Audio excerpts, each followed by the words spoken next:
Assalamualaikum warahmatullahi wabarakatuh. Sebelumnya, perkenalkan saya Layinatul Ma'rifah dari kelompok 6. Saya di sini akan menjelaskan konsep medis mengenai penyakit demam tipoid pada anak. Ya, langsung saja. Untuk pengertiannya, tipoid merupakan suatu penyakit infeksi sistemik yang disebabkan oleh bakteri yang bernama Salmonella typhi. Bakteri ini banyak dijumpai secara luas di berbagai negara yang berkembang, terutama yang terletak di daerah tropis dan subtropis. Gejalanya yang muncul yaitu 1-3 minggu setelah terkena, dan mungkin gejalanya bisa ringan ataupun berat. Gejalanya ini meliputi demam tinggi atau hipertermi pada malam hari yang berkepanjangan. Kenaikan suhu pada minggu pertama, kemudian menurun pada pagi hari dan meningkat pada sore dan malam hari. Kemudian sakit kepala, mual muntah, kehilangan nafsu makan, sembelit atau diare, dan disertai bintik-bintik merah muda di dada. Kemudian ada juga pembesaran limpa dan hati. Ya, selanjutnya untuk etiologi tipoid yaitu disebabkan oleh bakteri Salmonella typhi. Salmonella paratyphi A, B, dan C. Bakteri tersebut termasuk Gesus Salmonella yang tergolong dalam famili Enterobacteriaceae. Salmonella bersifat bergerak, berbentuk spora, tidak berkapsul, gram-minus, tahan terhadap berbagai bahan kimia. Tahan dalam beberapa hari, bahkan bisa juga tahan dalam beberapa minggu pada suhu kamar. Bahan limbah, bahan makanan kering, bahan farmasi, dan tinja. Bakteri Salmonella typhi mati pada suhu 54,4 derajat Celcius dalam 1 jam atau 60 derajat Celcius dalam 15 menit. Bakteri Salmonella typhi ini mempunyai antigen 0 atau somatik. Yang dimaksud adalah komponen dinding sel dari lipopolisakarida yang stabil pada panas dan antigen H atau flagellum. Maksudnya, protein yang labil terhadap panas. Pada Salmonella typhi, Sayronella dublin, Salmonella hirschfeldi terhadap antigen VI, yaitu polisakanida kapsul. Penularan bakteri Salmonella typhi yaitu pasien dengan tipoid dan pasien dengan karir. Nah, karir yaitu seseorang yang tumbuh dan tipoid dan masih terus mengekskresi Salmonella typhi ini dalam tinja dan air kemis selama lebih dari 1 tahun. Baik, selanjutnya saya akan membahas tentang klasifikasi. Menurut WHO, tahun 2003, ada 3 macam klasifikasi demam tipoid dengan perbedaan gejala klinisnya seperti berikut. Yang pertama, ada demam tipoid akut non-komplikasi. Ya, demam tipoid akut ini dikarakteristikkan dengan adanya demam berkepanjangan abnormalis, fungsi bowel atau konstipasi pada pasien dewasa dan diare pada anak-anak. Kemudian sakit kepala, malaise, dan anoreksia. Untuk bentuk bronkitis biasa terjadi pada fase awal penyakit selama periode demam. Sampai 25% penyakit menunjukkan adanya raw spot pada dada, abdomen, dan punggung. Selanjutnya, untuk yang nomor 2, demam tipoid dengan komplikasi.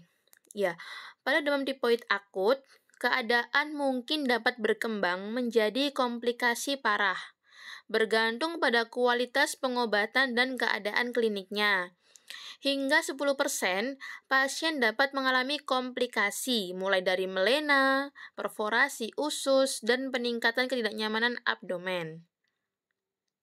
Kemudian, untuk yang ketiga adalah keadaan karir. Ya, keadaan karir tipoid terjadi pada 1-5% pasien, tergantung umur dari pasien tersebut. Karir tipoid bersifat kronis dalam hal sekresi Salmonella typhi di feses.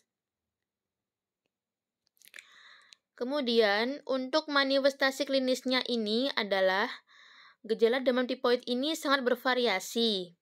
Dari gejala ringan yang tidak memerlukan perawatan hingga gejala berat yang memerlukan perawatan. Masa inkubasi pada demam tipoid ini adalah berlangsung antara 10 sampai 14 hari. Pada awal periode penyakit ini, penderita demam tipoid mengalami demam. Sifat dari demam tersebut adalah meningkat perlahan-lahan, terutama pada sore hingga malam hari. Dan pada saat demam tinggi dapat disertai dengan gangguan sistem saraf pusat, seperti kesadaran menurun, penurunan kesadaran mulai dari apatis sampai koma. Gejala sistemik lain yang menyertai adalah nyeri kepala, malaise, anoreksia, nausea, dan mialgia, serta nyeri perut dan radang tenggorokan. Gejala gastrointestinal pada kasus demam tipoid ini sangat bervariasi, yaitu pasien dapat mengeluh diare, obstipasi atau obstipasi kemudian disusul dengan diare. Lidahnya juga tampak kotor dengan warna putih di tengah, hepatomegali dan splenomegali. Selanjutnya, untuk patofisiologinya adalah penularan bakteri Salmonella typhi ini biasanya dapat tertularkan melalui berbagai cara. Di antaranya yaitu yang dikenal dengan 5F, food atau yang disebut makanan, kemudian fingers atau jari tangan atau kuku, kemudian vomitus, muntah, dan fly, yaitu lalat. Dan juga dapat melalui feses.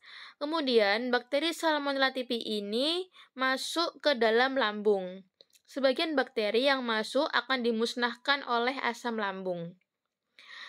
Bakteri Salmonella typhi menghasilkan endotoksin yang merupakan kompleks lipopolisakarida dan dianggap berperan penting pada patogenesis tipoid. Oleh karena itu, bakteri Salmonella typhi ini bersifat intraseluler. Maka, hampir semua bagian tubuh dapat terserang dan kadang-kadang pada jaringan yang terinvasi dapat timbul infeksi. Ya, selanjutnya, kelainan-kelainan patologis yang sama juga dapat ditemukan pada organ tubuh lainnya, seperti tulang, usus, paru, ginjal, jantung, dan selaput otak. Demam ini disebabkan karena adanya bakteri Salmonella typhi dan endotoksinnya merangsang sintesis dan pelepasan zat pirogen oleh leukosit pada jaringan yang meradang. Selanjutnya, untuk komplikasi. Di sini komplikasi pada demam tipoid ini ada komplikasi intestinal, yaitu pendarahan intestinal dan perforasi usus. Kemudian ada komplikasi ekstraintestinal, yaitu ada hepatitis tifosa, kemudian pankreasitis tifosa, dan miokarditis, dan yang terakhir adalah neuropsikiatrik. Untuk pemeriksaan penunjangnya ini ada uji Widal, kemudian ada uji Tipidot, dan ada IgM dipstick. Untuk yang uji Widal ini dilakukan untuk mendeteksi adanya kuman Salmonella typhi. Nah, pada uji Widal terjadi reaksi aglutinasi antara antigen kuman Salmonella typhi dengan antibodi yang disebut aglutinin. Antigen yang digunakan dalam uji Widal ini adalah kuman Salmonella typhi yang sudah dinonaktifkan. Selanjutnya, untuk yang uji Tipidot ini dilakukan untuk mendeteksi antibodi IgM dan IgG yang terdapat pada protein membran luar Salmonella typhi. Hasil positif didapatkan 2-3 hari setelah infeksi dan dapat mengidentifikasi secara spesifik antibodi IgM dan IgG yang terdapat dalam antigen Salmonella typhi. Selanjutnya, untuk yang IgM dipstick ini adalah digunakan untuk mendeteksi antibodi IgM spesifik terhadap Salmonella typhi pada spesimen serum. Pemeriksaan ini menggunakan strip yang mengandung antigen liposakarida, Salmonella typhi, dan anti-IgM atau sebagai kontrol. Pemeriksaan ini mudah dan cepat dan dapat dilakukan dalam 1 hari tanpa memerlukan alat khusus. Namun, akurasi yang didapatkan bila pemeriksaan dilakukan 1 minggu setelah timbulnya gejala. Kemudian, untuk penata laksanaannya ini adalah yang pertama ada istirahat dan perawatan. Tirah baring adalah perawatan di tempat termasuk makan, minum, mandi, buang air besar serta buang air kecil. Nah, tersebut akan membantu proses penyembuhan. Dalam perawatan perlu dijaga kebersihan dan perlengkapan yang dipakai.